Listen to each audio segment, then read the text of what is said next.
Bonjour à tous les amis, aujourd'hui, nouvel épisode sur la chaîne. Je vais vous montrer quelque chose d'inédit, d'incroyable, de légendaire. On est sur Formule Ford de 1968. C'est un véhicule qui servait de véhicule d'entraînement aux pilotes de F1. Elle est complètement encore dans son jus, telle qu'elle, et elle roule toujours aujourd'hui, presque 60 ans plus tard. On va la préparer à la prochaine course ici. On va partir sur une huile de compétition. On va essayer d'améliorer ça le plus possible, le refroidissement et le flux d'huile. Et c'est pour ça que j'ai préparé ici le nécessaire pour faire une vidange. Lorsque ça sera fait, on va pouvoir interroger le propriétaire qui est titulaire aussi d'une licence de pilote historique. Et ici, il fait encore 10 courses par an. Donc c'est vraiment un véhicule qui a besoin de suivi, qui a besoin d'entretien et qui est toujours en fait d'actualité. Et puis alors on va lui poser quelques questions pour ceux que ça intéresse. Et il va nous expliquer un petit peu sa passion, voir ce que c'est accessible ou pas, ce que c'est faisable ou pas. Tout ça, on y répond dans la vidéo. Allez, c'est parti, générique.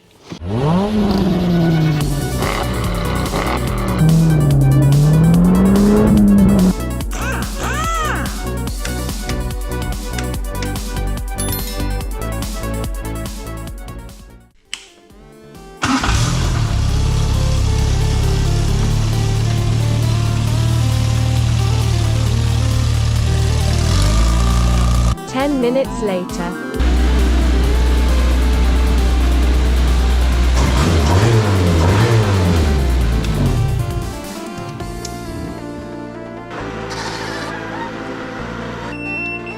Donc on est tout de suite parti sur la vidange du bloc moteur. Alors on a fait chauffer notre huile, c'est parfait. Et ici on va donc pouvoir attaquer la vidange du carter ainsi que le remplacement du filtre à huile. Et donc pour ça, on va avoir besoin d'une laine de 10 et une douille de 14. On va déjà ouvrir et voir qu'est-ce qui sort de là.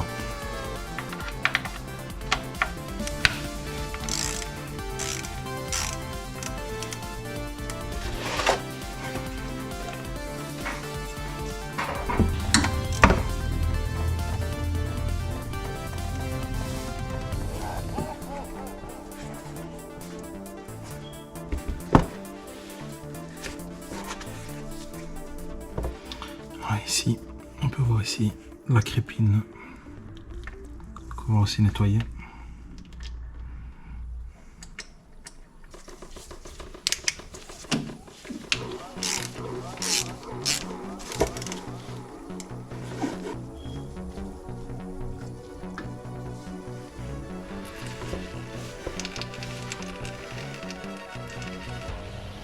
Ici alors on peut voir que le joint était complètement écrasé. On va le remplacer.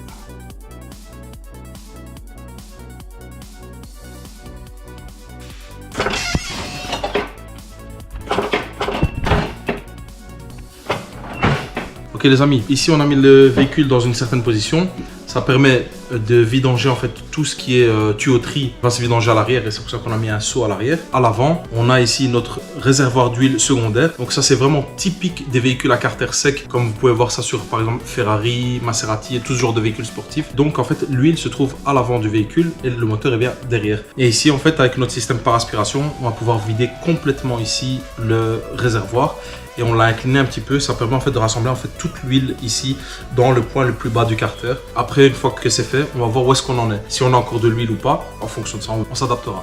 Ok les amis, première chose, avant de remplacer le filtre à huile, on va nettoyer la cloche de filtre à huile. Ici, on peut voir qu'il y a encore pas mal de résidus. On va faire quelque chose de très très propre.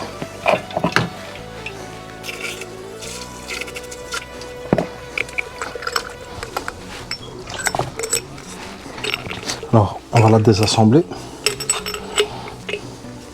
Voilà, on va passer un petit coup de nettoyage.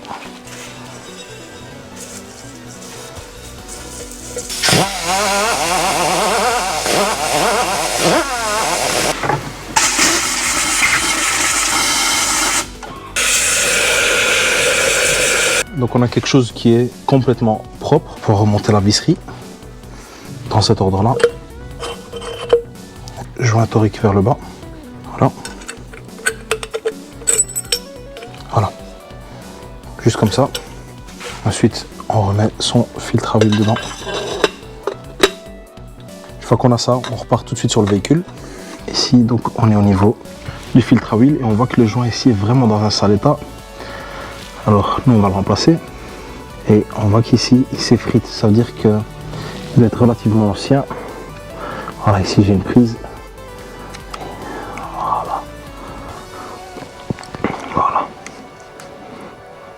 Voilà, parfait. On va ouvrir ici la durite de refroidisseur d'huile, voir est-ce qu'il y a quelque chose qui en sort. Oui. Donc ça c'est parfait.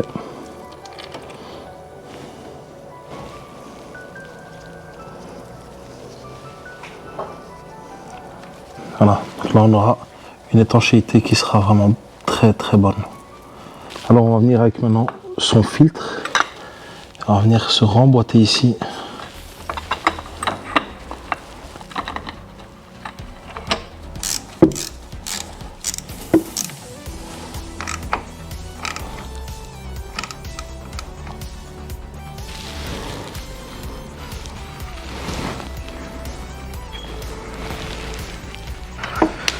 Voilà, donc on contrôlera l'étanchéité tantôt après avoir fait le premier démarrage. D'accord? Ici, on va pouvoir remonter la durite.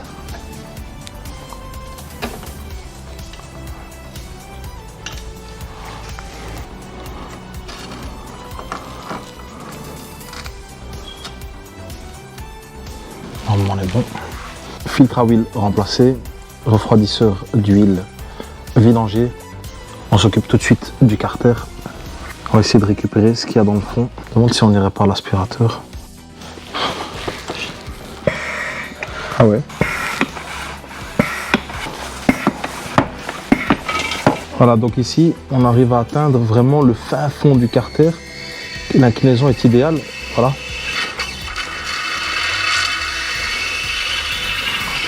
Voilà, ça c'est vraiment très très bon parce qu'on a su avoir vraiment le très fond de l'huile.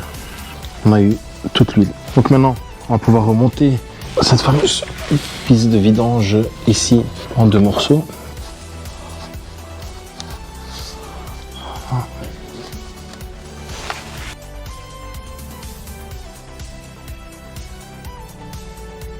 J'avais jamais vu ça. Regarde, en fait on va aller chercher ça ici. J'avais jamais vu le support crépi. Voilà. Ah, c'est génial. Donc maintenant, on va aller serrer sa vis par en face. On a nettoyé notre crépine. Et vous voyez, vous pouvez voir à travers. Hein. Alors ici, on se refait un plan de joint tout à fait lisse et plat. Voilà.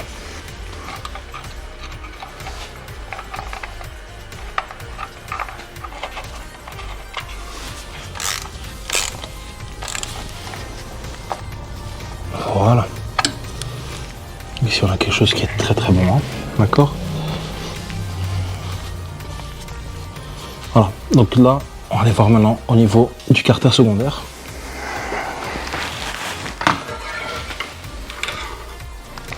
Voilà. Et donc ici, on a pu vidanger totalement ici le carter secondaire. Et ici, vous voyez bien alors les différents compartiments. Ici, ces compartiments auront aussi un rôle en fait pour tout ce qui est à la force centrifuge du véhicule. Il faut savoir que sur un véhicule comme ça, rien n'est laissé au hasard. Hein. Donc tout est fait pour obtenir une performance maximale, optimale. Chaque chose compte, que ce soit la répartition des masses, comment les fluides se comportent dans le véhicule. Tout ça, c'est fait pour la performance. C'est le cas aussi du réservoir secondaire. Le véhicule est vidangé, on le remet en position et on va le remettre en huile. Vidange terminée, remise en huile. Donc on va repartir d'abord sur un premier remplissage de 6 litres, 6 litres et demi. Et ensuite on ajoutera le dernier litre après avoir fait un démarrage. Et on s'occupe après à faire le niveau final. Niveau définitif qui se fait moteur tournant sur ce véhicule. On peut y aller, remplissage, on secoue ses bidons 20 secondes.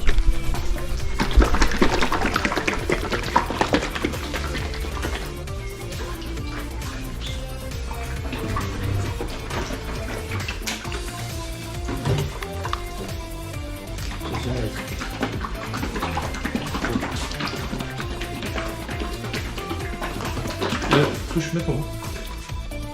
Maintenant frotte-la. Frotte un peu, tu vas dans 2 secondes par couler. Rien à voir. Rien à voir. Ouais. C'est bien. Tu sens la douceur entre tes doigts? Ouais, c'est là. Et on va devoir faire naturellement une ouverture de thermostat pour que l'huile. Oui. Le véhicule est remis en huile, mais avant de le faire démarrer, en fait, le circuit d'huile est très long. le moteur est à l'arrière, le réservoir d'huile est tout à fait à l'avant. Donc on ne peut pas mettre ce moteur maintenant en route sans avoir fait remonter la pression d'huile. On va éviter les dégâts en fait. Ça va se faire, mais on va créer du dégât dans le moteur et c'est tout ce qu'on veut éviter. Alors ce qu'on va faire maintenant, on va lancer le démarreur, mais on ne va pas lancer l'arrivée en carburant. Ce qui va faire que le démarreur va tourner et le moteur en fait va tourner en ralenti, mais la pompe à huile va se mettre à pomper l'huile de l'avant vers l'arrière avec un moteur qui tourne tout à fait au ralenti. Et une fois que notre pression d'huile est ici, ce qui est tout à fait pratique, c'est qu'on a sur ces anciens véhicules, on a des jauges pour tout en fait, et ici on a la jauge de pression d'huile.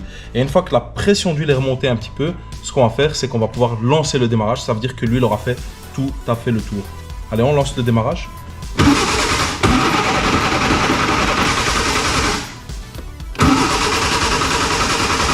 A few moments later. Voilà, pression d'huile est montée.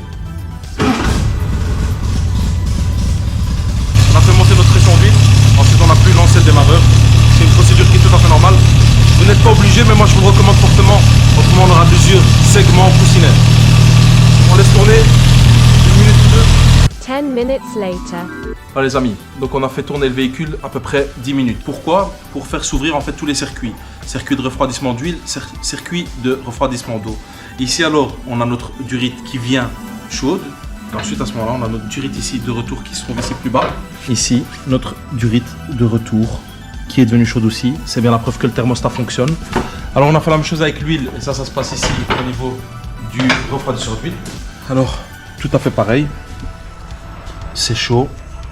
C'est chaud. Ok, donc le circuit s'est bien ouvert. Alors maintenant, on va aller pouvoir maintenant contrôler ici le niveau. Voilà. D'accord. Alors, le niveau n'est pas correct. Ici, il nous manque entre 500 ml et 1 litre pour arriver exactement à la plaque. Et une fois qu'on a fait ça, on va pouvoir refaire un essai moteur tournant. En fait, on doit arriver juste en dessous du dernier compartiment. On doit être sous le dernier compartiment, donc on va remplir au fur et à mesure et voir jusqu'où on arrive.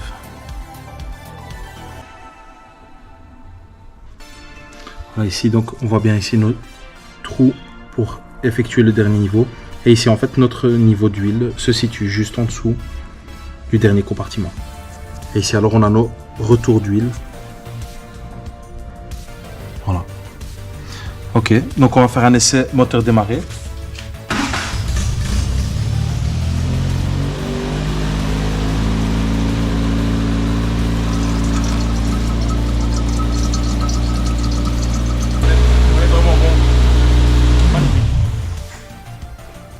Voilà.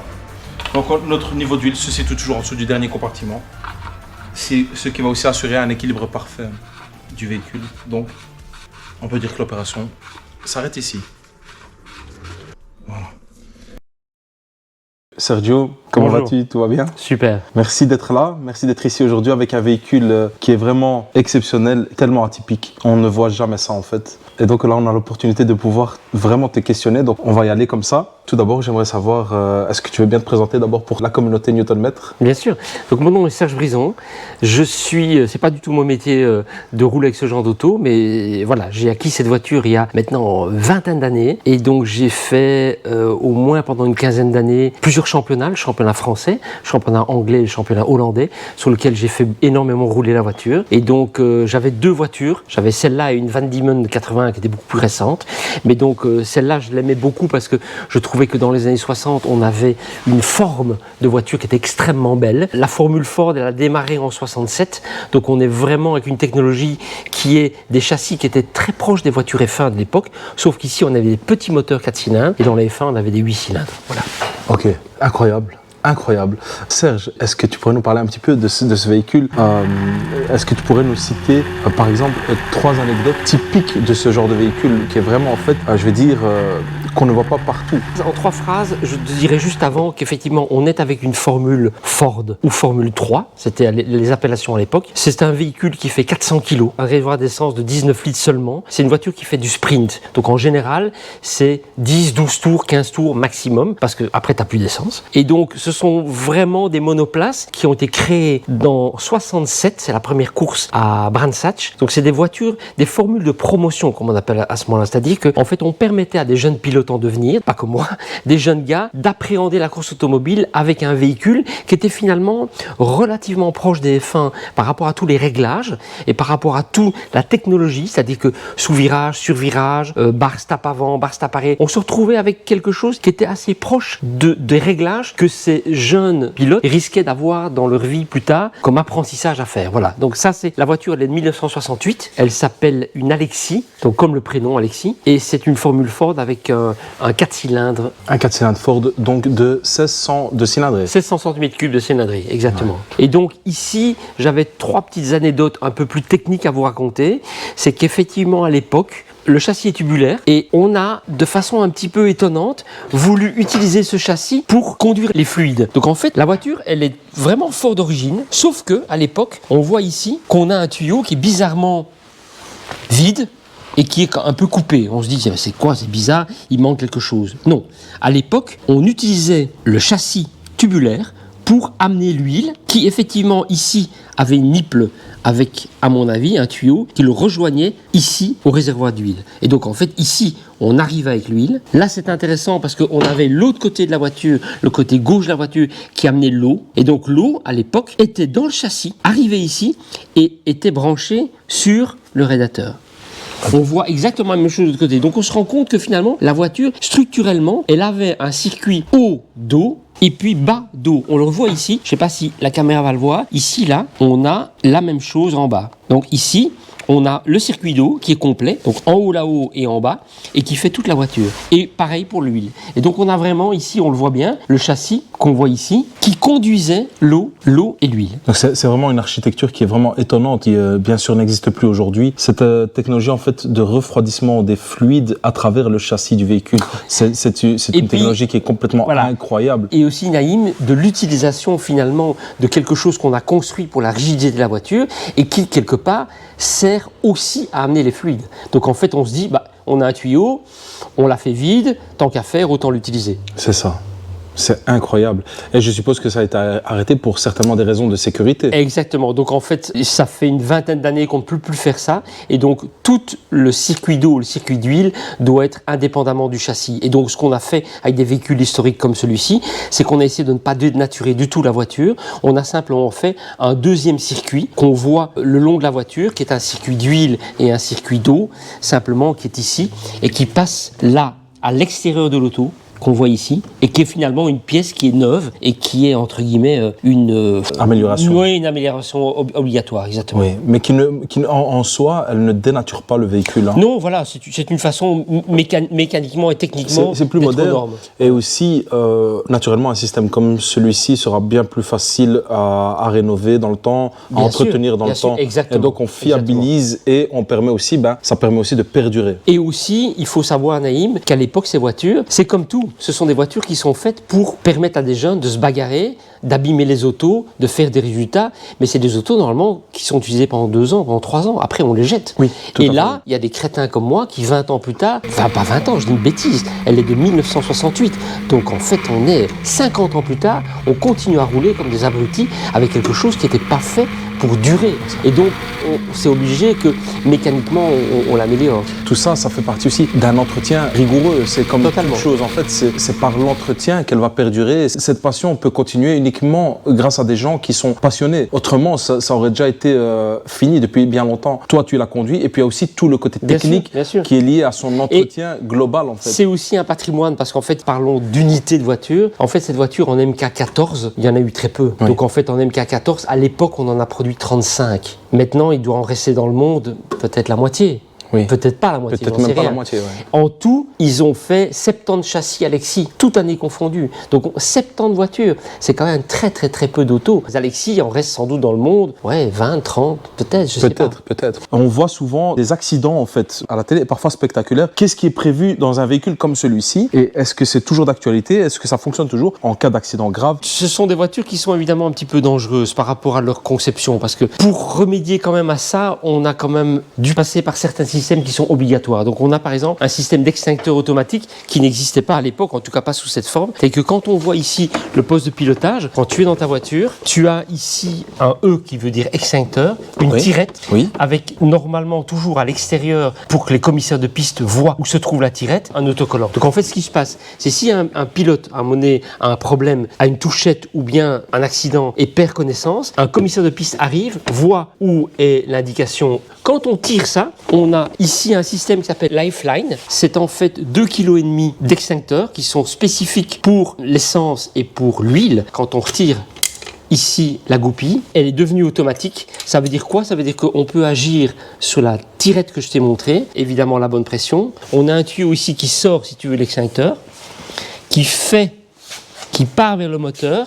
Ici, on le voit, il y a un T. Et ce T, il fait quoi? Il y a un sprinkler qui est sur la carburation, collecteur d'admission. On continue ici et on en a un second ici qui est sur le réservoir d'essence et de nouveau le collecteur d'admission. L'allumage aussi certainement à ce niveau-là. Exactement, l'allumage, tu as raison. On continue la petite ligne Lifeline qui est là, qui passe dans l'habitacle et qui quand même s'occupe pas que de la voiture, mais un tout petit peu du pilote.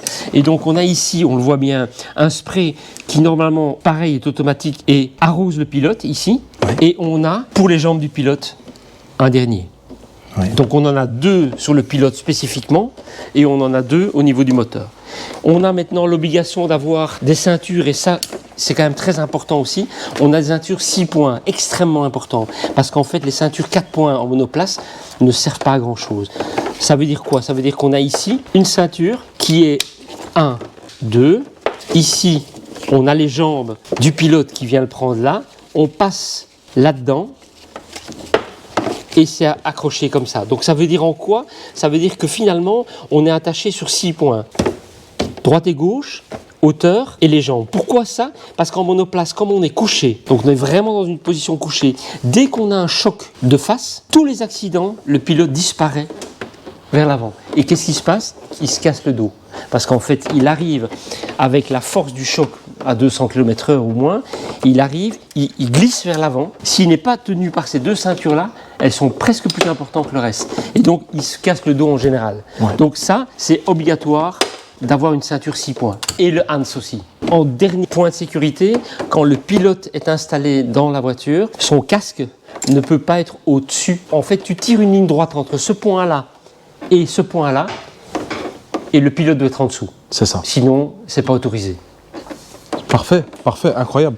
Merci avec plaisir, beaucoup. Avec plaisir. Alors, on pourrait parler de la boîte de vitesse, qui est quand même très spécifique. En fait, il faut savoir, ces boîtes de vitesse, ça va surprendre peut-être pas mal de gens. Donc, qu'est-ce qui se passe? C'est qu'en fonction du circuit, long, court, sinueux, des longues lignes droites, on ouvre tout ça, on retire tous les rapports de boîte sur l'arbre et on va choisir ces rapports de boîte en fonction du circuit. Ça veut dire qu'on va choisir des rapports de boîte qui sont adaptés aux courbes, aux lignes droites et au tour moteur que peut prendre la voiture. Et donc on va se retrouver avec par exemple, et ici il y a des boîtes qui sont assez marrantes parce que on a tous les rapports de boîte de la voiture sont ici. Ça c'est une boîte 4 vitesses. Dans les 4 vitesses, on a les premiers rapports qui sont les 1. Donc première c'est la 1436, 1734.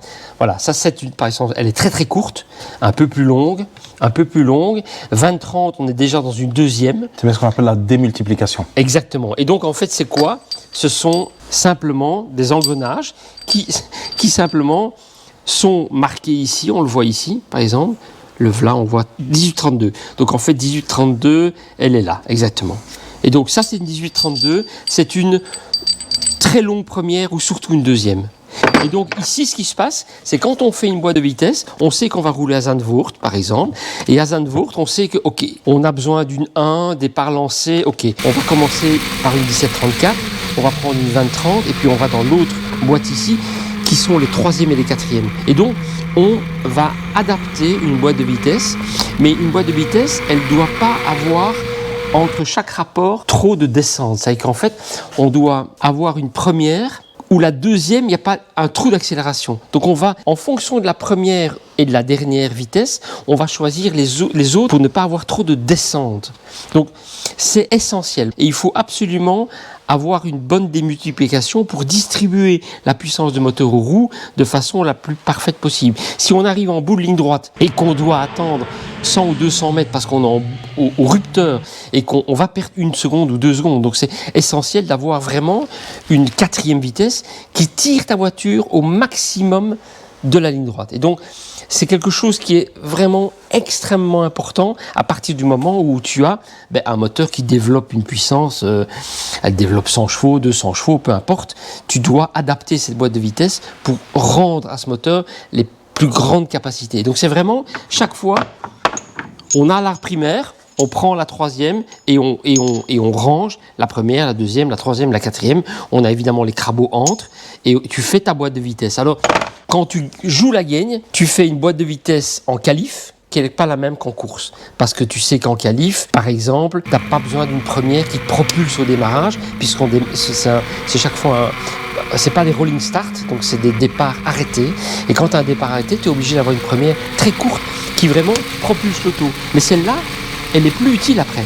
Et donc ça veut dire que cette première-là, finalement, elle te sert une fois au démarrage. Et puis tu n'en as plus. Et il reste plus que 3 vitesses.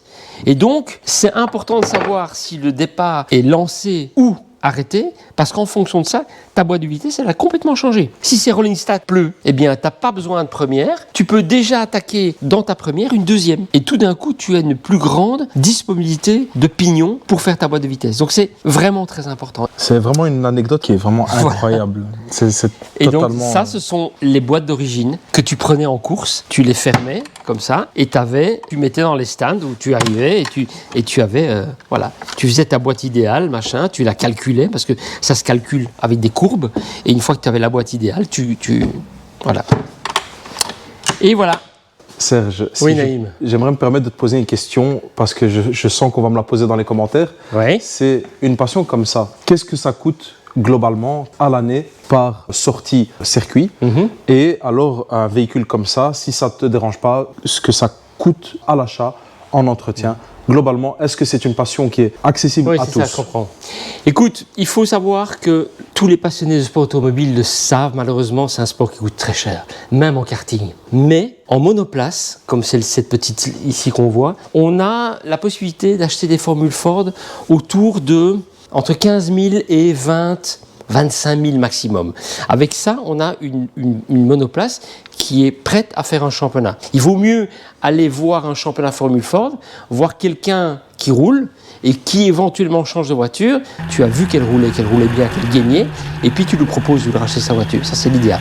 Donc ça, c'est le prix de l'auto. Une fois que tu as cette auto, tu dois passer ta licence, parce que ce sont des courses où tu dois être licencié. C'est pas très très compliqué à réussir, mais enfin quand même, c'est quand même une épreuve où tu dois quand même montrer que tu sais rouler.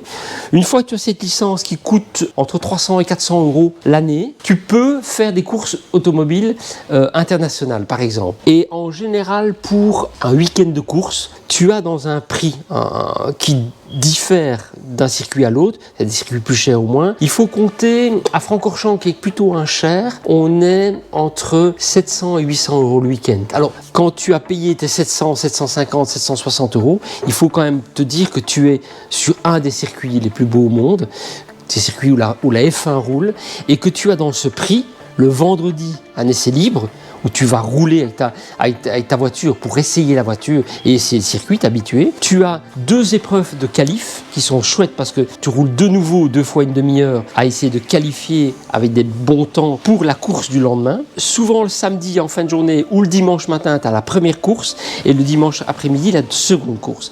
Et donc, si tu veux, pour ces 750 euros, tu roules quand même 5 fois à Francorchamps. 5 fois, 20 minutes, une demi-heure. 2h30 sur Francorchamps, il n'y a rien à faire, ça vaut ça. Alors, il y a l'entretien de la voiture, mais l'entretien, c'est quoi? C'est des pneus. Normalement, les pneus tiennent une saison. Et on pourrait d'ailleurs finir les plans où je vous montre quand même un petit peu le poste de pilotage, qui est quand même un peu rigolo. Le volant n'est pas escamotable, c'est à l'ancienne, donc il faut glisser. On est totalement allongé, donc on est vraiment comme dans une baignoire. On a, là j'en ai parlé tout à l'heure, c'est l'extincteur. La première chose qu'on fait, c'est qu'on met la voiture sous tension. On a ici les tours minutes. Les tours minutes, on n'a pas de compteur de vitesse. Là, c'est un point qui est très important, avant de parler du changement de vitesse, c'est qu'en fait, ici, sur ces voitures de course, on a la possibilité de changer le frein sur le train avant, sur le train arrière. Ça veut dire qu'on peut, avec ce petit bouton,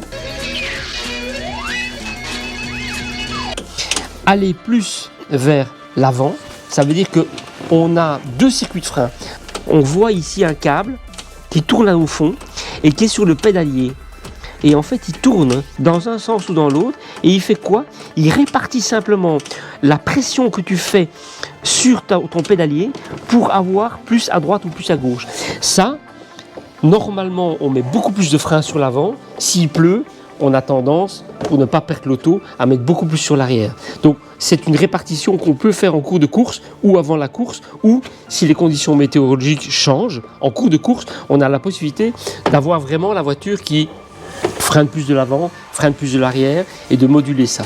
On a le changement de vitesse qui est toujours adapté au pilote, tel que tous les éléments que je vous montre, on a des molettes qui permettent d'avancer tout ce groupe plus vers l'avant ou plus vers l'arrière, parce que simplement on est tous fait différemment. Le 1,75 m c'est le maximum, plus d'1,80 m les gens en général sont mal dans ce genre de petite voiture. Donc pour moi, c'est mort. Moi, c'est 1,86 m, ça n'ira jamais. Dommage. Il faut évidemment être passionné, c'est surtout une bande de copains, des potes, l'ambiance circuit, et c'est un peu de sous, mais on n'a qu'une vie, il faut se faire plaisir. Eh ben, ça sera le mot de la fin. Merci beaucoup Serge. Merci. Avec plaisir Naïm, c'était un vrai plaisir d'être là et d'être accueilli chez toi, et je suis ravi de pouvoir partager ça avec toi. Super, c'est vraiment un plaisir. Les amis, cette vidéo s'arrête ici. J'étais super ravi d'accueillir Serge ici chez moi dans mon atelier aujourd'hui. Un tout grand merci à Serge de nous avoir fait vivre sa passion qui est pour moi franchement c'est quelque chose de formidable et incroyable, c'est même magique. Et si jamais vous voulez la voir rouler sur circuit, faites-le moi savoir aussi, alors je vous partagerai le lieu de l'événement et alors vous serez toujours bien sûr les bienvenus pour la voir directement en live. Voilà les amis, merci beaucoup, abonnez-vous et je vous dis à très bientôt. Tchuss.